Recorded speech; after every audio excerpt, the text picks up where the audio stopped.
You'd have to ask the others. I would say not. I mean, I think it's the same, you know, as when you're riders, everybody wants to win the championship. We want to win the championship. But from my point of view, we all work in a professional way together. Are Kawasaki going to win the title this year? This year's title is going to be tough. I mean, I think, to be honest with you, I would say there are 4 teams in this championship whose riders, one of each of their 2 riders could win the championship. It's going to be a tough call. We've got a chance. We've got a rider coming from the World Championship, Peter Goller, who you know well. You know, I think he's going to be a real contender. Steve's going to surprise a few people.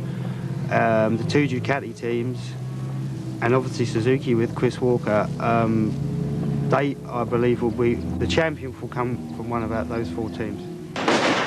Colin Wright, like Paul Denning of Suzuki, is not a former racer, but with a face like that, he should have been. Rumours say he sold his father for the price of a race tyre. Colin, you're what I would consider to be a professional manager. You've never been a racer yourself, so you have possibly a different perspective on life as a manager? Yeah, I'll probably differ from the other guys because they're obviously, they've come from road racing themselves. 2, 3 being riders. I've taken part in motocross but never road racing. I look at the job purely as looking after the team. The most important aspect of team management, in my opinion, is the people around you. It's all well and good having plenty of people, but unless they can do the job, it's no good to you. My success in management has been because of the people I've had around me. What's the team that you fear the most in the British Championship? I would say it was certainly Yamaha with Steve Hislop, and also, as we've said, John Reynolds on the Ducati. I mean, funny how different managers have different fears of different teams. You never pick, you know, most of you guys aren't picking the same rivals as being the major competition. I'm in the dark, Keith. You'll have to tell me what they said. Not until after this interview. Thanks very much, Colin. No problem, Keith. Thank you. Roger Marshall, one of the most respected riders of his time, multiple British champion and mentor to the like of former 500cc world champ Wayne Gardner.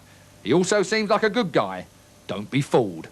Roger, you had a long and very distinguished racing career, but even back in the good old days, you had this tendency to be managerial back then, helping anybody that really needed help around the paddock and on the racetrack.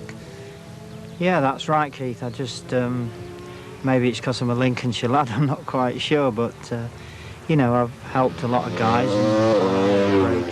to be a factory rider.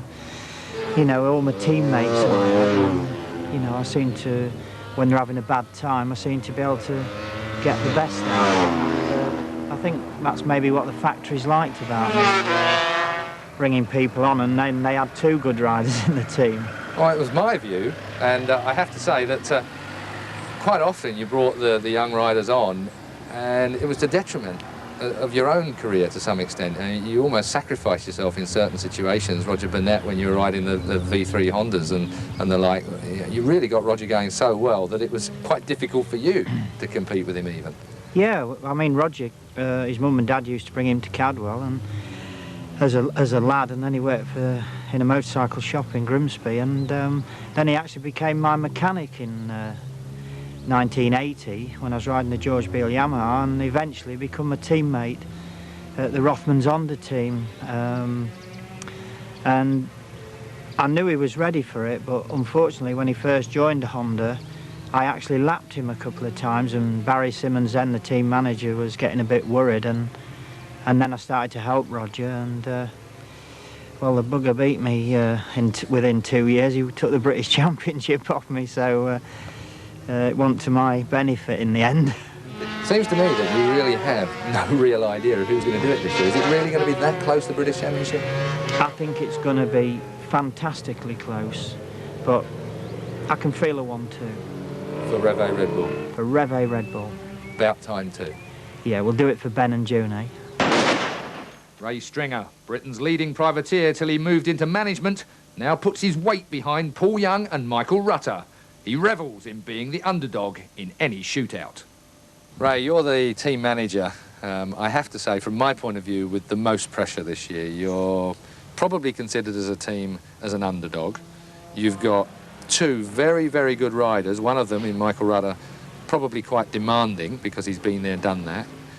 You've got Carl Fogarty's old mechanic, Slick Bass, amongst you, now that he's in the team as well. It's a very difficult scenario to manage properly, isn't it? Yeah, truthfully. We're getting there. It's the problem we've got is we're playing catch-up at the minute. We started late, we got the budget late, all the bits are late, so we've got here by the skin of our teeth, and we're basically just doing the initial setup with the bikes right now. But the feeling in the team's good. Everybody, because we're the underdogs and recognise as the underdogs, there's extra motivation there. We all want it to work, not just the riders or the manager, you know. A lot of key personnel, though, are new to the team, aren't they? And that must be difficult to get them to gel immediately. I mean, is that working? Is it happening?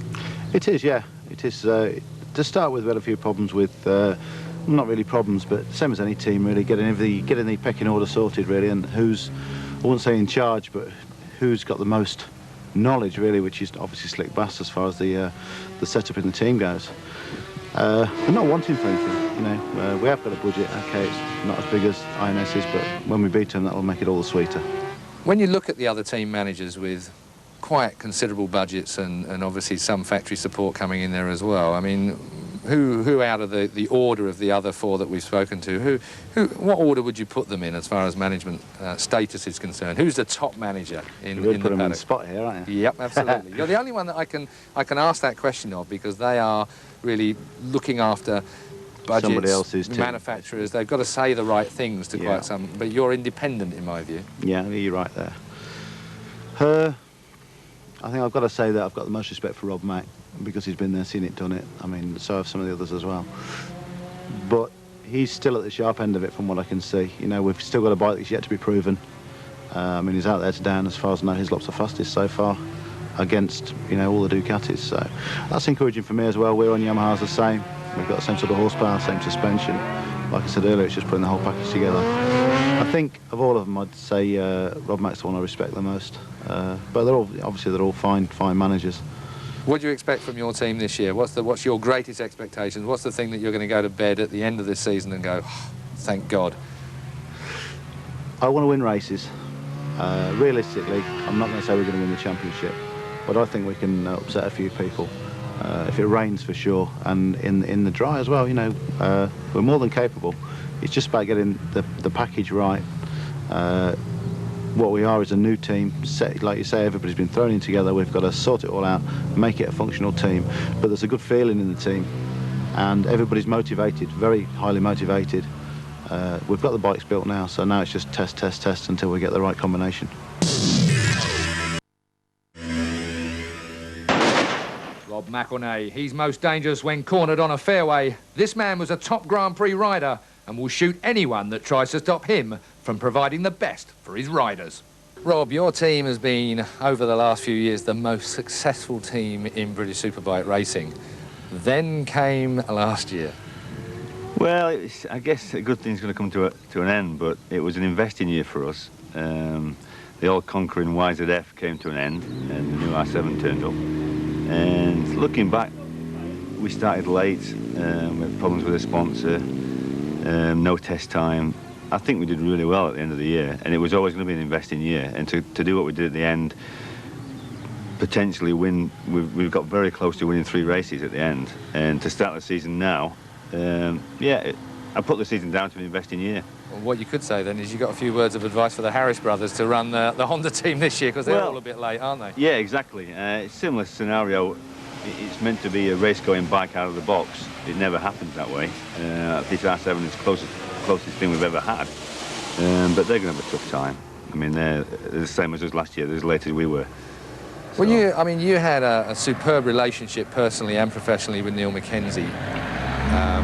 You've lost him this year. He's gone across to Ducati at GSE. There's been a lot of changes rider-wise this year. But you've retained Steve Hislop, who is so fast at the beginning of this year, it's almost scary. Well, yeah, and we're here in Spain, and again, his confidence is running high, and we just need to make sure we keep that going to Brands. But Steve ran with us in '98 with Neil. He proved then that he could run along with him, as long as things are happy for him, and he likes the bike and the team and so on. And my job this year really is trying to keep he is our #1 rider at the minute. Paul's learning